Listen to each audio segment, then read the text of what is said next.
Hello, everyone, and welcome to another episode of The Raw Men. This is, I think, episode number 34. And tonight we're going to be talking with Robert Ray. He's the host of the Secular Yakking podcast. He's president of Humanists of Puget Sound, or of North Puget Sound, and national director of the original, or let me say this again, the national director of the Original Motto Project. And Robert Ray. Sorry, it happens all the time. What is the Original Motto Project? So the Original Motto Project is a group that got together in order to restore E Pluribus Unum as our motto.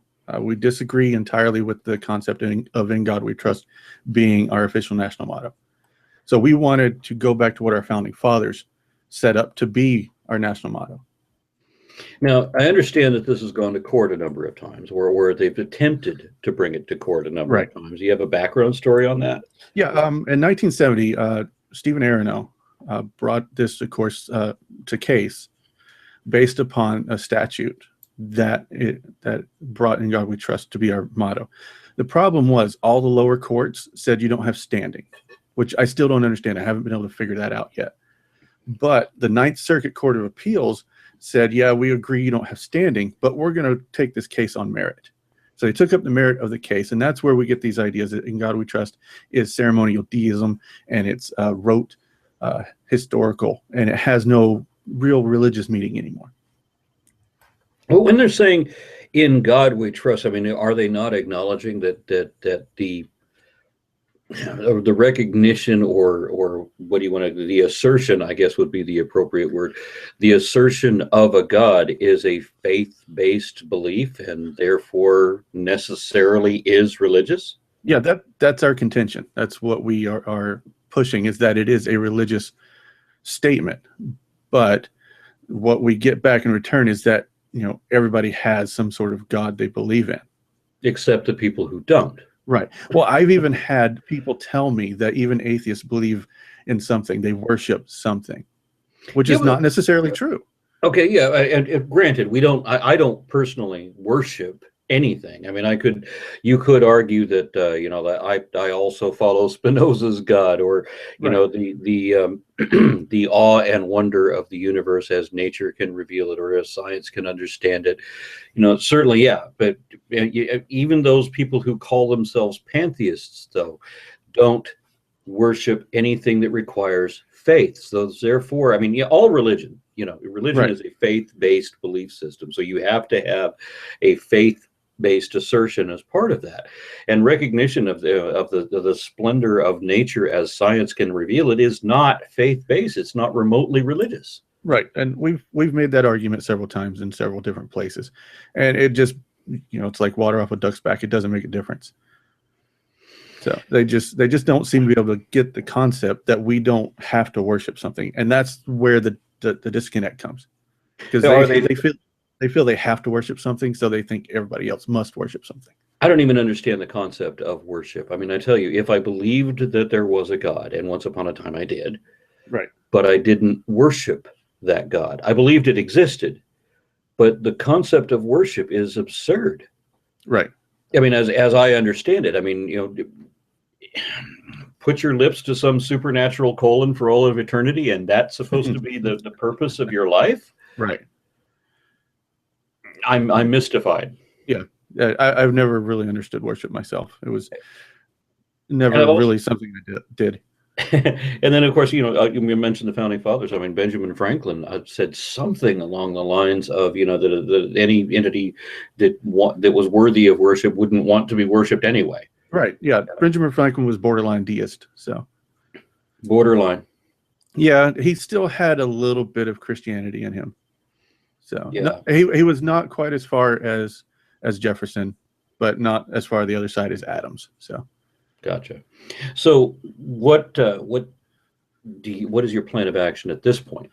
So right now, our main goal right now is to we lobby city councils that are putting up In God We Trust. We try to find them ahead of time. Really hard to do. And then we will send them a letter saying, hey, we disagree with In God We Trust. but we would like for you to put up E Pluribus Unum. And we send them a mock resolution that they can use. So that was our main focus to begin with. So what's been the response to that? 90% of the time we get ignored. So no response, nothing. Occasionally we get, I don't care what you're going to do. We're going to do what we're going to do anyway. I've gotten a few of those, but we have been able to win E Pluribus Unum in 2 cities so far. And we just started this in March. So. When you say you're able to win it, is it these people concede that you have a valid point, and so they voluntarily offer this, or do you have to take them to court? Oh no, we've never taken anybody to court. Okay. We have yet to do that. We don't have the resources to do that just yet. We're working on that. So I'm a little confused. I mean, hearing the comment that we don't care what you're going to do, we're going to do what we want to do. That's the summary statement of Christianity, isn't it? Right, I mean, that it is. Just of religion in general. We are entitled because we believe in the one true God, regardless what religion you're coming from. It's always the one true God, no matter where the hell you were born or whatever you were born into or indoctrinated into. The Bhagavad Gita, practically every chapter in the Bhagavad Gita, has the words absolute truth in it, just like every other religion claims to have. And then they always say that they're going to do what they wanted. What it's all about. What what we want to do, and I'm going to believe what I want to believe. Right. Which is another mystifying statement to me. Yeah. One of the problems with court cases is we have to have standing, and if we don't have somebody in that community to initiate the court case, there's not much we can do to begin with. Yeah. Okay. So I got you. I went to I stopped at a school in East Texas last year, and I just noticed this one middle school, I think it was, that said "In God We Trust" on the front door. Mm-hmm. And I took a picture with it because I thought it was annoying that they would like emblazon the religion across the front of the school. And of course, the excuse is that it's the national motto, so it's not a religious statement. And then people that recognized that school sent me messages like videos of such of like the school plays and that, and you have these kids teaching or reciting these lines in a play that the United States was founded on Christian principles, that the Constitution was based on the 10 Commandments, and that all of that's all about biblical values, and this is a Christian country, and then they're singing this on stage the way they've been told to rehearse. And sure, that's just the national motto, and that's all that is. But you can't get standing because you can't get anybody in that tiny little community, my kids attend this school in Linwood, Texas, and we're going to be the ones to speak up, because then you're going to get crosses burning in your front yard. Exactly. And in fact, we get a lot of anonymous tips that come in to us, say, hey, my sheriff department's putting this on their car, or I saw this in the city council. And please don't, release my name because I could lose my job, or I could be ostracized in my community. So I attended this thing in Rockwall, Texas, where they had a number of atheists that were coming in to complain that the city council of Rockwall, Texas was, or Rowlett, Texas, I think it was. They're right next to each other and they sound the same, so it doesn't matter. But they were doing these invocations where they're basically just praying. Right. At the beginning of every one of their, official city duties. And a lot of the people that were giving testimony for the city council were very impassioned people, and they have something very important to share. And what you can't tell is that at the desk is this, half circle desk with all these officials sitting at it. And there's like a 6-inch or 8-inch rise little wall there. And you can't tell that all these people have their cell phones or PDAs or their computers up, or their iPads or whatever, and they're Facebooking while the testimony is being given, insulting the people who are giving the testimony. Wow. And of course, other people, this is an internet-based world now. I mean, so other people are screenshotting what the city council is doing, so that nobody can, deny what they're doing. And it's so incredibly childish. And they're saying exactly what you just said. These people should just shut up. We're going to do what we want to do. Right. Yeah, we get that a lot. In fact, I've been told, I don't know how many times, that I should leave the country, that I'm un-American. And I'm like, really? That is the most un-American thing you could possibly say to somebody, is to leave the country because you disagree with me. Well, there's somebody that has obviously not been aware of the meaning of E Pluribus Unum. Exactly. I remember when I was a little kid, and most of the coinage still had that on it when I was a little boy at school.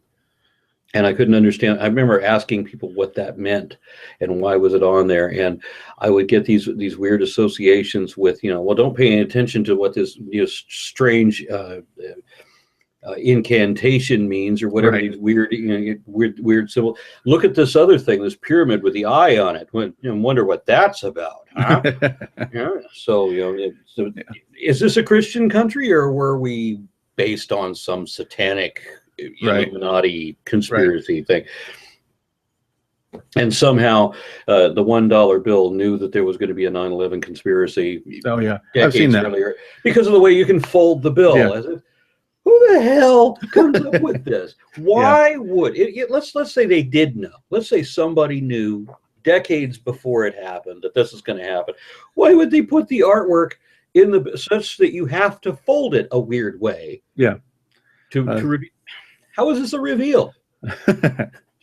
Yeah, I can't quite grasp conspiracy theories. They're difficult for me to understand. So.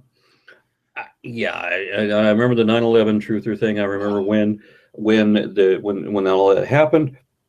I remember there was a lot of iffy things that happened on that day, like when the Pentagon was hit, for example. People said they never saw a plane. Right. And there was all these security cameras. None of the security cameras saw the impact or whatever. And I thought, well, that's curious, isn't it? And then somebody said that they saw it, but it didn't look like a plane. It looked like a missile. Right. Well, that's curious. Now I can understand. These are the kind of news reports you're getting on that day. So I can see where the 9/11 truther stuff started. Right. And I remember thinking that when they heard that Tower 7 just fell over by itself at the same time for no reason, wasn't even hit by a plane. And I'm thinking that Tower 7 must be like down the street or something, that it's not even on the same block, because the way they told the story, it implied this. And, so you have these two towers that are knocked down, and then this other building just fell over. Right. Yeah. They failed to tell you that it's 200 feet away. Well, and you're thinking, that sounds like that's got to be a legitimate thing, right? Well, then you see that the building was actually just right across the street, and then you see the debris from the previous building. It fell on that and caught it on fire, and now sorry, there's not a there, and yet I'm accused of denying reality on faith if I don't believe the most improbable description I can get. And that's not to say that that there's proof that there's no truth there. I mean, I remain, open to be convinced if that were the case. Exactly. If there is a reality there, I want to know. I mean, why would I want to protect myself from forbidden knowledge? I mean, that's not my mindset. But anytime somebody wants to, convince me of something, they give the worst imaginable arguments. They can't convince anybody.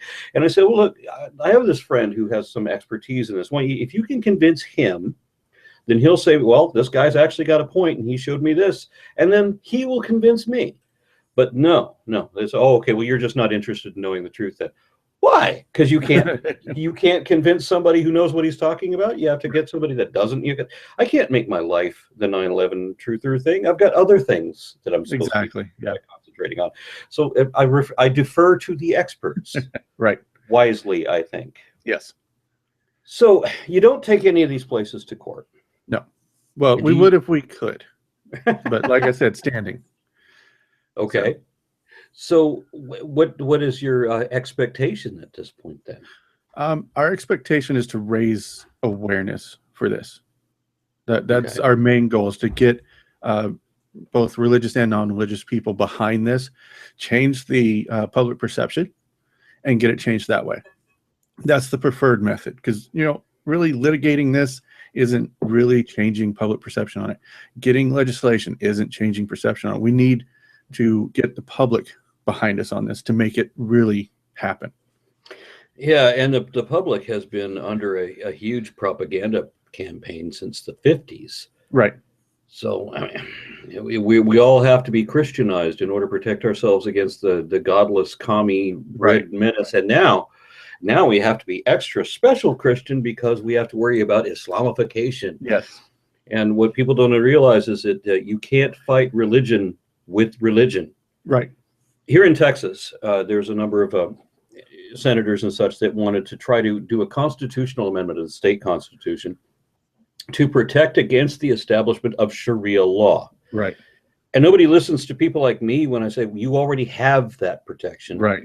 It's the federal, it's the First Amendment. You respect the First Amendment and you won't have this problem. Right. But they don't want to respect the First Amendment. They're really big on the Second Amendment, but they just want to pretend that first one isn't really there. Yeah. It's like, freedom of Fox News is pretty much the way that they interpret that. They don't understand that if you don't allow for, or here's the situation. They think that all of these laws that they create to cater to Christianity, to make Christianity even more entitled than it already is, they don't understand that all of these allowances that they make for state-endorsed faith, as Christianity is a dying religion, and it is. I mean, I know a lot of Americans don't realize that, but on the world scale, it is. It is in steady decline. Right. While simultaneously, Islam is the fastest growing religion, and it is spreading much faster and much more efficiently than Christianity ever could, because, believe it or not, Islam actually has less idiocy that it has to get around than Christianity does. So it's actually easier to convince or convert people. Huh. I mean, you do have the thing like, you're just splitting the moon in half, and Muhammad flying in a winged horse into heaven, and you have these absurdities, but these are often dismissed very easily. Whereas Christianity has a whole host of idiocy that is part of their core doctrine. Right. The thing about, Jesus has to have, God can't forgive us for doing something we should be praised for until we do something unforgivable first. Right. And has to have us kill him in order for him to, we have to meet all these conditions of his unconditional love. Right. There's so much absurdity to Christianity that it can't maintain the people it already has. Right. Yeah, they're leaving in droves. Right. Yeah. So I mean, so what you've got with Islam is you've got several ways of keeping people in the fold, but threat of death if you can't go for threat of fate worse than death. Islam not only holds on to its people better, but it also absorbs people better or more efficiently, as I said, or more easily than Christianity does. So what you've got is an inevitable situation. Is Christianity is dwindling, Islam is rising in power, and if you don't protect yourself with secular laws and governance, then you're just paving the way for the next dominant religion to take over. And Christians don't understand when they want to ostracize everybody in their own contingency, when they say, for example, that the Catholics aren't really Christians. Right. Yeah, that one always threw me for a loop. Yeah. Well, okay. Well, the only reason that Christianity is the most dominant religion on earth is because of the Catholics. Right. If you get rid of the Catholics, they count for just over half of the entire Christian population. So without the Catholics, Protestant, the whole collection of Christians after that, including Mormons, which of course they dismiss the Mormons and the Jehovah's Witnesses and everything. But what they end up being is that Christianity is the fourth largest religion. They're beneath Hindus. Right. And you can't get people in Texas to understand that. They think that Christianity is a dominant religion everywhere in the world, that everybody believes the same way that they do, and that even the Muslims believe that Jesus is the Son of God, and that even atheists believe that there's a God, and we just deny him because we love our sin. It's ridiculous, the level of ignorance. Right. Yeah. Yeah. I've been told several occasions that my opposition to In God We Trust will bring Sharia law upon us. Yeah, you don't quite understand what I'm saying. So. Give me an explanation of that. They're saying because we're taking God and Jesus out of government, that opens a door for the Islamists to move in. Yeah. Okay. So it makes no sense to me, because I'm sitting there saying, okay, we need a neutral government that doesn't prefer any religion, and you're telling me that now I'm going to let the Islamic religion in. That makes no sense. Those two things don't go together. So. Okay, well, the best way, fight fire with fire, fight religion with religion. The best way to protect your house from burning to the ground is to set fire to it. Right. Yeah, I don't know. I don't understand what passes for Christian logic. Right. So, but I do see a lot of it, or a lack of logic in what we do. That was another thing I wanted to ask you. I mentioned these accolades, president of this humanist organization and all of this. How did you get to be an activist? So for years I'd been kind of muddling around trying to figure out what I wanted to do.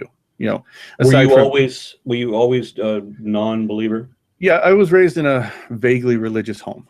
My grandfather's Southern Baptist preacher. My parents decided that they weren't going to do a lot of religion, and it wasn't until about 3 years ago that I found out they call themselves kind of agnostic, because he's like, they just like, we don't know, but we don't really care. They're agnostic apathetics, which is fine. And then so I grew up in the South in North Carolina, and I just didn't fit in there. So I moved all over the place, lived in Utah, lived in Idaho, Montana, finally settled in Western Washington.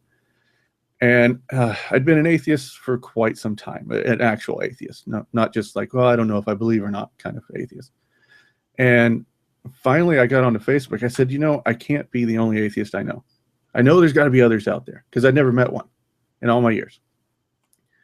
And then I got onto Facebook groups, found a bunch of atheists, and then I found the Humanists of North Puget Sound, which is the group I'm currently president of. And I said, these people got it going on. I'm going to join this. And within a few months, I was vice president. And then within a year, I was president. And I said, this is my niche. This is what I need to be doing. So you said you were in North Carolina. Yeah, I grew up in Asheville. How do you deal with that environment? Well, Asheville, luckily, is a little more liberal than the rest of the South. It's kind of like the way Austin is. Right? Okay. It's this. They have a liberal arts college. They have a lot of the hippies moved there for a while. So okay, it was, the rest of North Carolina has a reputation, right? Oh, I most certainly know. In fact, there's a group that I track in North Carolina called the U.S. Model Action Committee, and their entire goal is to get In God We Trust in every county and city in North Carolina. So I track their movement, so I know where they're going. Their goal is to put In God We Trust everywhere. Everywhere. Every and building. What would be the reason behind that? What's the motivation to do that? Their motivation is it's patriotic and it shows national pride. That's their official motivation, but their true motivation is obviously they want to promote Christianity. Mm-hmm. So, and they can't tell you what the true motivation is, because right. then you'd have grounds to establish that it is a religious argument. Right. Which is one of the things that we're building up with our groups. So we do have a bunch of Facebook groups that we created. Actually, we have 51 of them, one for every state, so that it will make it easier to track and get information out to the locals, because that's where the real action happens. Because when we find a city council or something, first thing I do is I look for the local humanist groups, secular groups, and I let them know that this is going on, and they should mobilize their folks to get out to the city council meetings and speak against it. Okay, so do you actually have you have people on with standing, so to speak? We have people that could have standing if they choose to take it. Mm-hmm. So, which it's going to be interesting, but the problem is then we have to find a lawyer that's willing to take the case. What's the problem with that? Well, because of precedent. So the 1970 case, the 2006 Newdow case, they all said there's no standing. So every time In God We Trust has been brought up, it's been thrown out because of standing. They're saying we don't have standing to stand up against In God We Trust because of all the precedents. But it's never actually gone to court. Well, it has gone to court. It's gone to court with Arano back in 1970, but it's never made it to Supreme Court. Supreme Court decided not to go with Arano. Well, what I understood was that the case has never been argued on its merit. That they've always just the ones in the Ninth Circuit Court of Appeals back in 1970, and that's where we get the ceremony of deism and the idea that it's historical. That's where all that came about. That's the precedent they're using. Okay, and so these deists? They're deists because their religion is either Christianity or deism, right? Right. Yeah. Okay, so it's still a religious statement. It's still a religious statement. That's what we're trying to make known, is that deism is a religion. There is a belief in a supernatural being. Now, is there anybody trying to take this to court right now? Michael Newdow is trying again, but he's trying RFRA this time.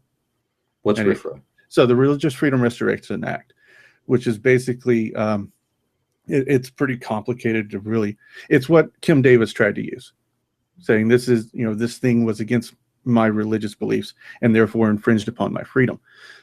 He is saying that In God We Trust on the money is forcing him to endorse something by the use of the money. So it's infringing on his religious freedom, which I think is a really good argument. And it's the first time this is being tried. And somebody asked me to be a witness in a court case once, and I said, well, I knew that my atheism was going to be somehow relevant in this case. And I said, can I disrupt everything by refusing to swear in a Bible and instead I'll promise to swear on a phone book, because at least the phone book is true. Right. Right. Yeah, but of course nobody saw the humor in that. Right. Do you have any obligation in holding up your swearing an oath? Do I? Anymore? Do they still do that to you? No, you're not. As far as I know, you're not required to. So okay. You still have to swear. You have to give your oath or affirmation that you'll tell the truth. Yeah, and then it is my understanding, but a Bible's no longer an absolute requirement. So it used to be. I know that in some states they have some provision in the law where atheist's testimony can be thrown out in certain circumstances. I wish I could remember what the exact quote is. Yeah, but isn't that great? I mean, so we can't hold political office in 7 states, right? Technically, yeah. And we don't even get to testify. And here in Texas, a lot of people have actually, or a few people at least, have actually lost custody of their kids simply because they don't believe impossible nonsense for no good reason. I've seen some of that. That's the thing that I would like to promote. I mean, when somebody tells you that God talks to you, or that they're getting messages from God, these are not the criteria of leadership. Right. That when somebody tells you that these are the end times and the last days, you don't elect that person to plan for your future. Right. Yeah, that's the last person I want with their finger on the button. Yeah, and when they are strong in their convictions and firm in their beliefs, that's not the person to judge you, because they've already made up their minds. Right. And they don't care what the evidence is. Right. I wish people would understand, when you're supposed to elect somebody, or whether it's a judge or whether it's a leader, it needs to be somebody who has the intelligence and ability to realize that the current course may not be correct, and then maybe we need to do something different if the evidence bears that out. But we have become a very ignorant nation. I'm sorry. Right. Yeah. So, and that's why one of the reasons we oppose In God We Trust, because we see this as a true slippery slope argument. And we've actually seen this in practice. So In God We Trust started getting on police cars and sheriff cars all over the country. In fact, we've tracked close to 150 so far. Now, are these all connected in some way to that other organization that you were talking about? Not that we can tell. We don't think there's, so it's been suggested within our little circle that maybe there's somebody behind this that's pushing these. But because they're kind of separated and the way that they're happening, it's more like a copycat thing. So one sheriff did it. So Sheriff Arnott in Greene County did it in June of 2014. He started this whole police car situation. Mm-hmm. And then in July, what was his name? Sheriff Rader in Stone County, Missouri did it. And then it jumped to Florida with Bay County and Bonifay Police Department and a couple other counties. Then it jumped back to Missouri, and the Missouri Sheriff's Association approved it for all sheriff's cars. So then Missouri just blew up. So there's, I think, 45 counties and cities in Missouri. And then it just started spreading out from there. So, okay, so this is just, as you said, copycat. Yeah, as far as I can tell, it's just copycat. And are these any of these people? Is there any indication that they really think that this is what the national motto is or should be, and so they're just being patriotic, or is it? I mean, they're all following a religious agenda, so far as you can tell. Well, there are some that are saying, well, it's patriotic, it's nationalism, and all this stuff. But we have been able to get some of these sheriff's departments to admit that, I'm a Christian, that's why I'm putting it on there, and we're taking note of all these for future use, because we feel that's going to be important when we do eventually get a case. Okay, and so is there plan that there's going to be a case? We do want to eventually. I mean, like I said, we would prefer to change the perception of it, right? Mm-hmm. But we don't really see that there's any other way to do it except through litigation. And here's the thing about changing the perception through litigation. It's a mystery to me how it is that, all through my childhood, I'd heard how Madalyn Murray O'Hair, took God out of school and forbid children from praying, so that children are not allowed to pray in school anymore. Right. Complete bullshit. The children have always been allowed to pray. Right. And are frequently encouraged to pray, but they can't be led by the teacher. And that's right. The whole thing. The teacher and no official from the school can lead the children in prayer, because that would be controlling those children's religion. For example, when they did that case, it was reading out of the King James version of the Bible, right. And there are some Christian denominations who refuse to use that version, and there are some Christian denominations who have a religious objection to what is it? Giving the Pledge of Allegiance. Right. So the JWs, the Jehovah's Witnesses, are very much against the oath. And now my wife is a school teacher, and you see the way that Christian oppression works. When one of the teachers across the hall noticed that one of my wife's students was not standing and pledging allegiance, and they burst into my wife's classroom to reprimand that child for not pledging allegiance, and according to the legal obligation, scolding that child, saying, "Don't you know this is a Christian country?" Right. Yeah. And that's why that's one of the reasons, like I said, we want to get rid of "In God We Trust," because it leads to that perception that we are a Christian nation. And then my atheist wife has to stand up for the Jehovah's Witnesses' freedom of religion, right, by countering the teacher. Say this child is a Jehovah's Witness. She has a religious objection to this.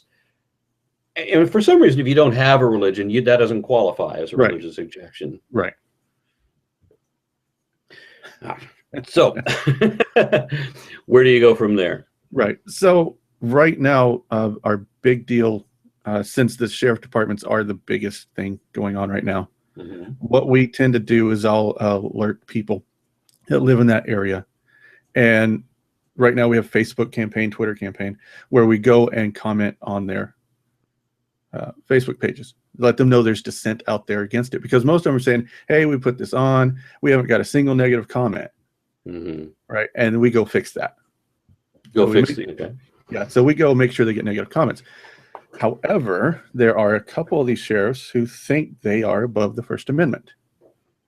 And how so? They like to delete and ban users. So I personally banned from about 6 Facebook pages of government agencies. All right. Because you commented on this use of Because I commented on stuff. So I'm currently banned from Bay County Sheriff's Department. Now, what we think is, or what we have been able to figure out, is that these are electronic communications that are protected by the Freedom of Information Act. And in many states have a sunshine law, which means they can't be destroyed.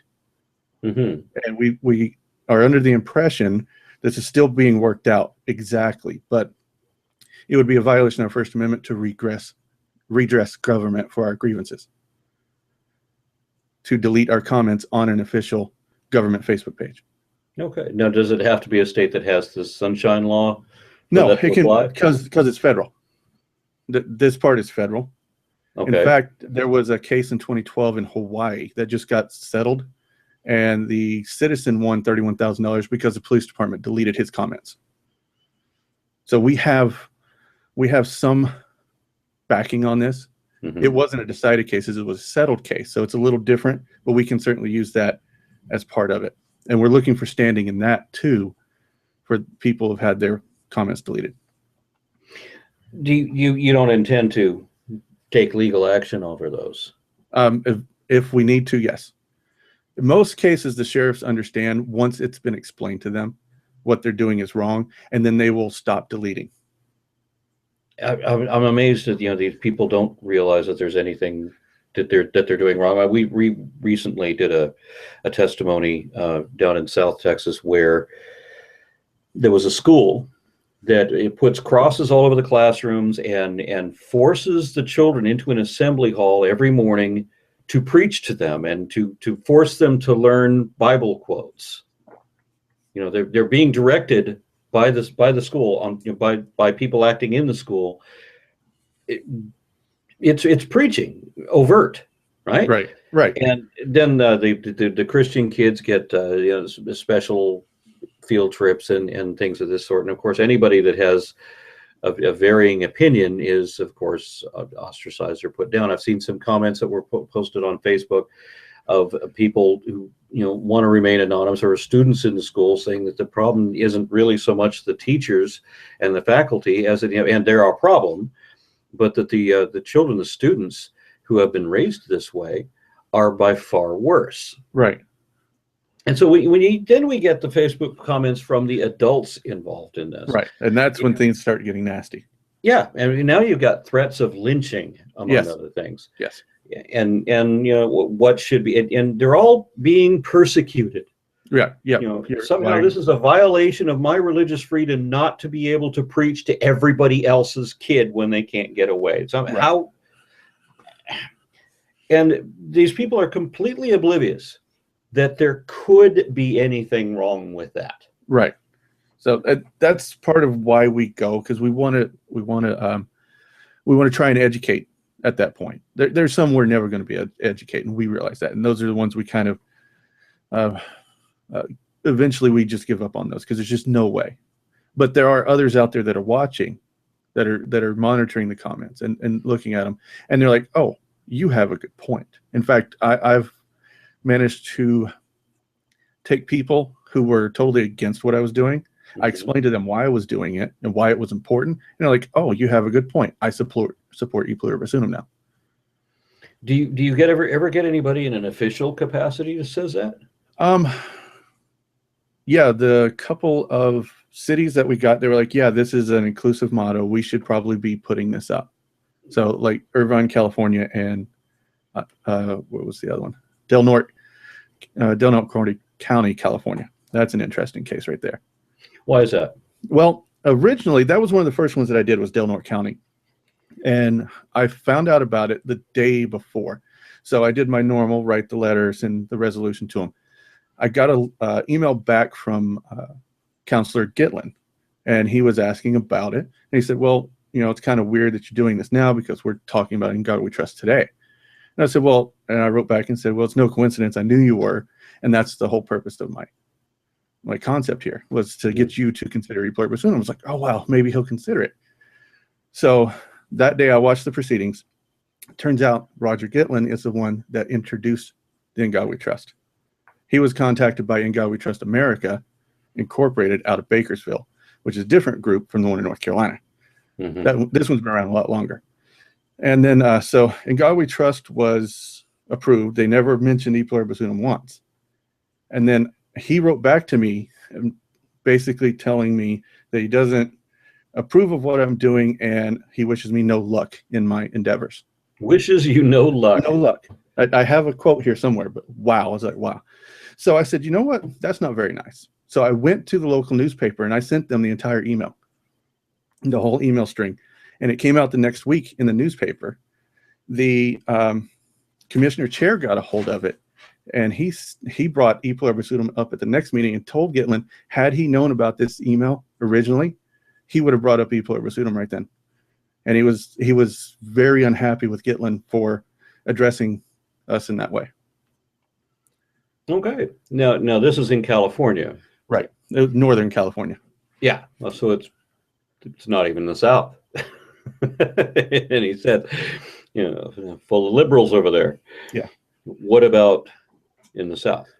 So in the South, we had Venice, Florida. And we got that one where they didn't put anything up. But the only reason that they gave for not doing it was they were afraid of a lawsuit. Mm-hmm. But I had enough notice on that one. I had 4 or 5 days notice on that one.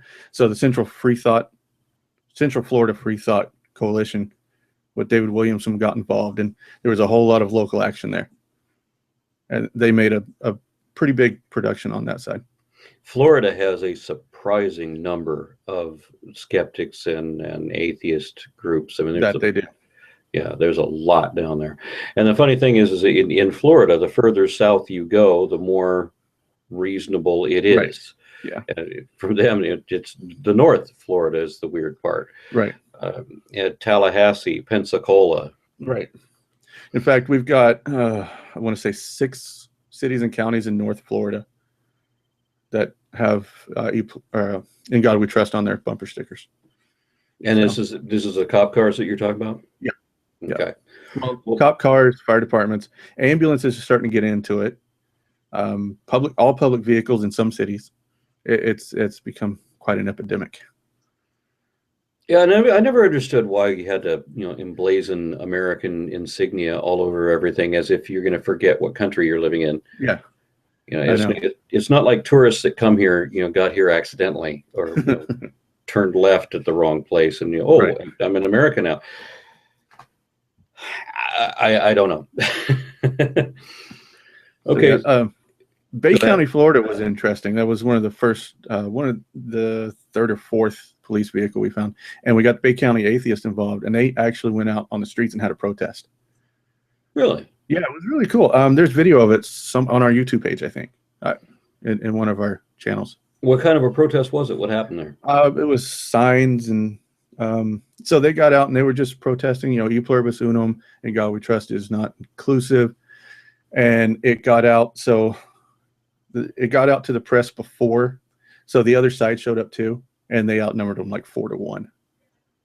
Okay. And they brought out the fire trucks and the police cruisers, and they were all in support of In God We Trust. So I actually enjoy it when the religious groups get together to protest something. It's always hysterical. In one case, I was in Melbourne, Australia for the Global Atheist Convention in 2012. And they had this in the Melbourne Civic Center, which is a huge 5,000 seat stadium. And at one point it was standing room only. It's really an epic thing to get that many atheists in one building in one place. But outside, you had Christian protesters with bullhorns on one side of the building. Right. And then you had a group of Muslims on the other side of the building who were chanting, everybody burn in hell, that kind of thing. And I was trying to encourage both groups to go stand on the same side of the building and then just solve all of our problem by, of course, killing each other. Right. Because that's, what's going to happen when you get a Christian group and a Muslim group both protesting on the same side? Yeah, that would be interesting to see. Yeah, I'd like to see that. For that. Yeah, and then there was another Christian protest. It was here's a good one of my favorite demonstrations. There was a Christian protest against gay rights, and I don't remember where this one happened, but there was a city bus pulled up in the midst of this Christian protest, and on the roof of the bus was a whole bunch of gay dancers. And you're playing funky music and undulating about in graphic ways and having a great deal of fun with it. And of course, they're untouchable. There's nothing that the religious group can do to these boys on the top of this bus. And it's just hysterically funny. But then in Oklahoma City last year, there was one of the Satanist groups had managed to get where they could hold black mass in the Civic Center. Yeah. Okay, so they actually had 42 people. It's Oklahoma City. How many Satanists can you have in Oklahoma? So they get 42 people in this one particular church, because it was one satanic church, and there's actually more than one satanic organization in Oklahoma City, and the other ones don't like each other. So, but there's an atheist group and then a group of actual devil worshipers, and the devil worshipers got the Civic Center, and there was only 42 of them, but there was hundreds of Christian protesters outside. Right. who had been bussed in from all over the country. And the funny thing is, since they couldn't get access to the devil worshippers inside the Civic Center, they turned on each other. And that was hilarious. I loved watching the video footage of these people preaching about how they're more holy than the guys next to them. And this is all of them. Right. And then you did the Catholics versus the Protestants, and then everybody's every holy cult who's more holy than the next holy cult. And it's wonderful to see all of that hypocrisy, and it's sad at the same time because they don't see it. Right. Yeah, absolutely. One of the great advantages of being raised in a predominantly Mormon family in an area that was not predominantly Mormon was finding out when people ask you what your religion are, or what your religion is, and I would say, my family is Mormon. I never identified myself as a Mormon. I would say my family is Mormon, and then I would hear these ridiculous stories about what Mormons believe, right? And so I found out that if you ever want to know what a Mormon believes, ask a Mormon. Don't ask a Southern Baptist. Right. And it was advantageous to me to see the way different denominations within Christianity hate on each other. Right. With all the hypocrisy implied there. Yeah. So what other protests can you tell me about? We've got other things going on besides just protesting. So we have a Stamp It Out campaign, which is to stamp In God We Trust off the money. In fact, we have stamps. So what they say are E Pluribus Unum across the top, which will cover up In God We Trust, and it says federal endorsement of a deity is in violation of the First Amendment of the Constitution. So every dollar I get gets stamped, every bill. I haven't figured out a way to do coins yet. I'm working on that. Okay, so there is no federal law against this stamp? No. In fact, I've done the research. The statute that talks about defacing money talks about intent. So if the intent is to destroy the money or make it something it is not supposed to be, so like a 10 to 100, that's illegal. But if it's for political speech and your intent is not to take it out of circulation, that's legal. Okay. Well, very good then. Otherwise, you couldn't write a phone number on a dollar bill. Or there's this other website, Where's George? It's been around for years. So, and it tracks the serial numbers. If you get a dollar bill that says Where's George.com, you go to Where's George.com, you put in serial number, and see where that bill's been. Interesting. Yeah. So okay. So we do that. Uh-huh. One of the other things we do is when we do find a sheriff department that's putting on stickers, we offer our own stickers. Do they do stickers? I thought it was decals. Stickers and decals. So originally it started as just plain white stickers with In God We Trust. So those are stickers I had made up, plain white with E Pluribus Unum on them. And then they started going to decals, and I'm like, wow, I don't have any of those. So yeah, and I've got bumper stickers on my vehicle too. And, right. One of them says God is just pretend. Right. And then on the other side it says that atheism is myth understood. Yeah. And somebody put a ball peen hammer through one of my windows. Really? That. Yeah. Oh, that's horrible. One time when I was driving out of Louisiana, and you don't want to drive with these bumper stickers in places like Louisiana, I've gathered. Somebody passed me up and veered in front of me in order to empty one of those giant 32-ounce big gulp cups. Oh, wow. At me through their driver's side window, and then shot off the exit to get off the freeway. They just wanted to do this one stupid thing and then try to escape. Right. Yeah, that's just horrible. So, and they don't even think about why is it that have you ever noticed that when somebody asks, or when somebody tells you that they have adopted some particular religious belief, I mean, the atheist is going to say, why? Right. What convinced you of that?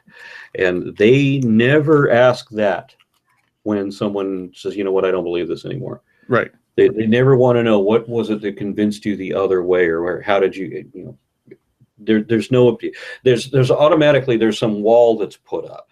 Right. And an excuse is made about how you came to that position instead. Yeah.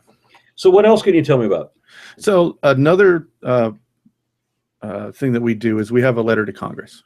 So you can go to Petition to Congress, and it's one of those sites that will automatically create a letter for you and send it to your legislator.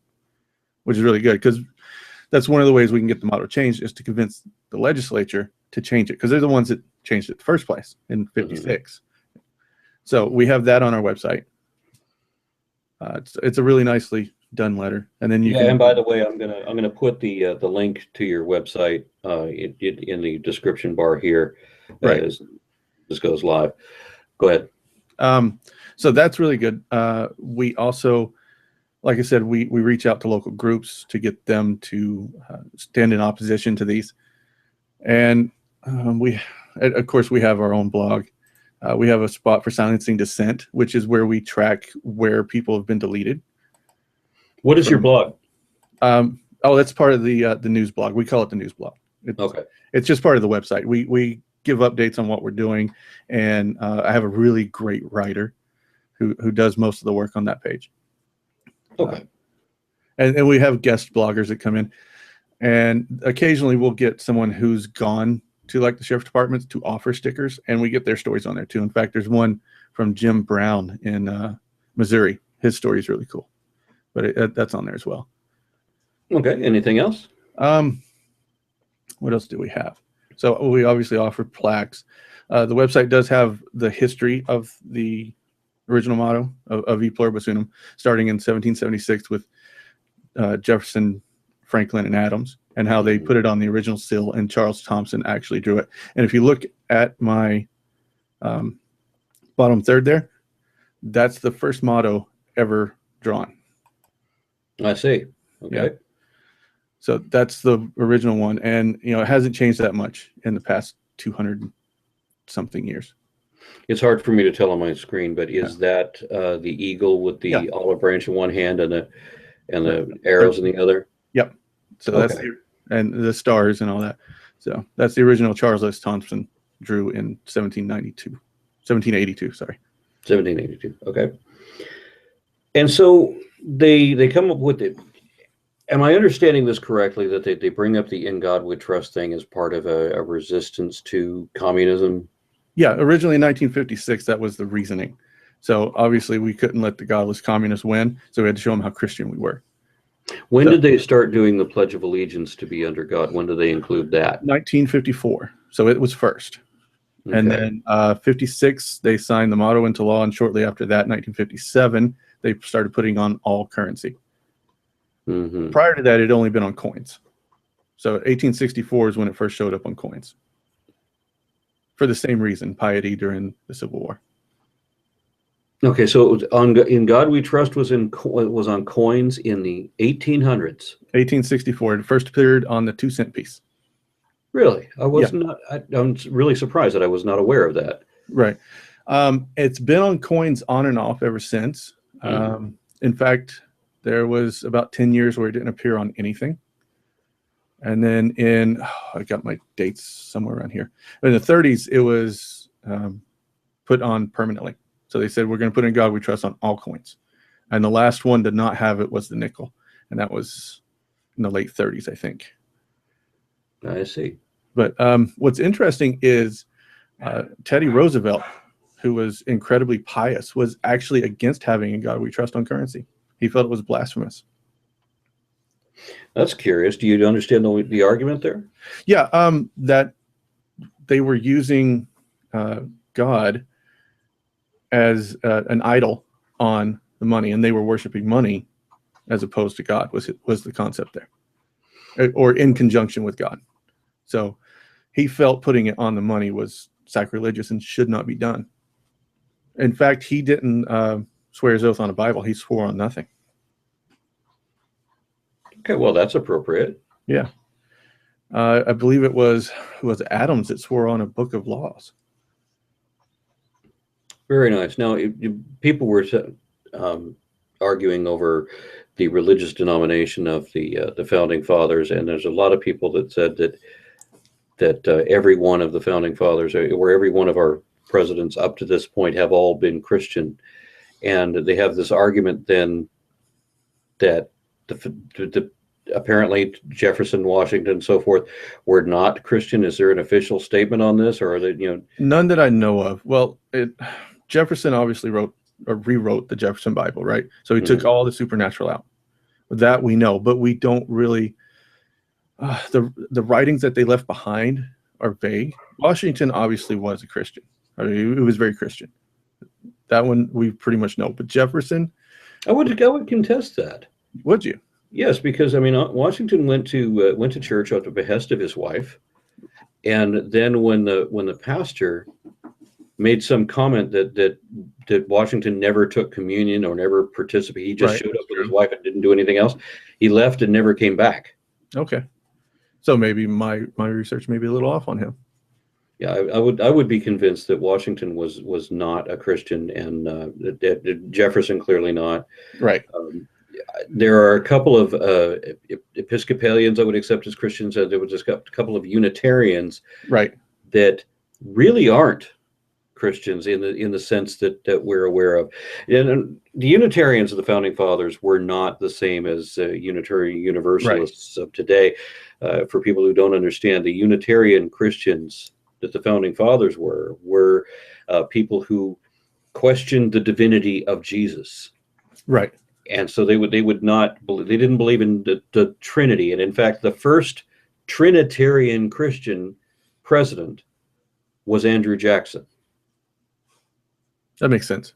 Yeah. So prior to that, I think he was the sixth president. So the first five, in my determination, would not be what we would recognize as Christians today. Yeah, probably not. The Christianity then was different. So, in fact, like Jefferson was likely a deist because he had no other choice. He didn't have, we didn't have the knowledge that we have now. So in a pre-Darwinian age, it was a little difficult to be a atheist. Right. But there were atheists acknowledged. Yes. Even in the Revolutionary War, there were soldiers that were recognized as being atheist, having no gods at all. Right. So one last thing before we close up here. I mean, what is your hope or the way that you see things going with just a little bit of fortune in your favor? That we would eventually get the motto changed back to E Pluribus Unum. Through the course of public awareness. Yeah, that's the eventual goal. So that I want to do it kind of the way that same-sex marriage came about, right? Or should have come about, not through. It should have come about through legislation, right? So like here in Washington State, it came by popular vote. We're one of the first states in the nation to do it by popular vote. And that's really what I want to see. I want to see the public perception change enough so that legislators pay attention and say, oh, maybe we should change this. Well, it's a valid point because I know in the 80s, at least, and maybe more recently than that, over half of the people were, just the general population, 56%, I think, were objecting to ending a same-sex marriage, whereas in a year or two ago or 5 years ago, 56% of the population was now for it. Right. So it's not a huge change, but it was a clear shift that was necessary to get this popular vote on. And I think once we get the population behind this movement, that either the courts or the legislation are going to have to move on it. There's just no other way around it. And one of the advantages is that everybody knows somebody who's gay, whereas back in the time period that we were talking about, back in the 50s, nobody ever expressed that kind of thing. I mean, people actually thought that Liberace liked girls. Right. No suspicion there. And what I try to do, myself with the Atheist Out project, I want as many people to be as openly atheist as possible. Right. And then you have Christians who then realize that they know a whole lot of atheists, and so they're not so down on them. Right. Generally, they're just down on me for being the asshole atheist, and then they'll tolerate all of the others. But at least they don't have the harsh judgments on them. Right. And that's another thing we want to do. We want to find religious allies that are willing to support E Pluribus Unum as our motto. I've seen on comment sections where Christians will come in and say, hey, I'm a Christian, but I don't think in God we trust belongs on this stuff. We should go with E Pluribus Unum or something else. So they are out there. What do you do for your promotions besides your blog and everything? I mean, do you have like T-shirts that have that motto on them? Yep, we do. I have E Pluribus Unum as the founders intended on the back, and then the seal on the front. So those are available through Teespring, I think. So Okay. and those are links somewhere on the website, I'm pretty sure. If not, I'll make sure they are. And evolvefish.com just started running my newest shirt, which says that the First Commandment contradicts the First Amendment. Yes. So which is a necessary statement when they say it's a Christian country. Right. Yeah. Eventually, I'd like to get on something like Evolve Fish, but we're still pretty small right now. So, I mean, Okay. So the teams, there's 6 of us on the team. So we're making headway. Oh, well, very good. Glad to hear that. Is there anything else you want to say in closing, sir? Find us on Facebook, join one of our groups, join the USA group, and let's make a difference. Let's get E Pluribus Unum back where it belongs. All right. Well, very good. And Mark, my co-host, was not here tonight, amusingly, because he thought, "What? That's tonight? That's not tonight. That's next week." So I will be laughing at him next week when we do the show again. We normally do it every 2 weeks. Our last show was 2 weeks ago in the end of October, and now we're going to do it 1 week from 1 week from now. And oh my gosh, I can't remember the name of the guest. Oh, and it's a brilliant one too. I wish I could remember this. I'm feel like such a fool. Anyway, we'll find out next week. Right. I'll see you then. And for now, good night, everyone. All right. Thanks for having me.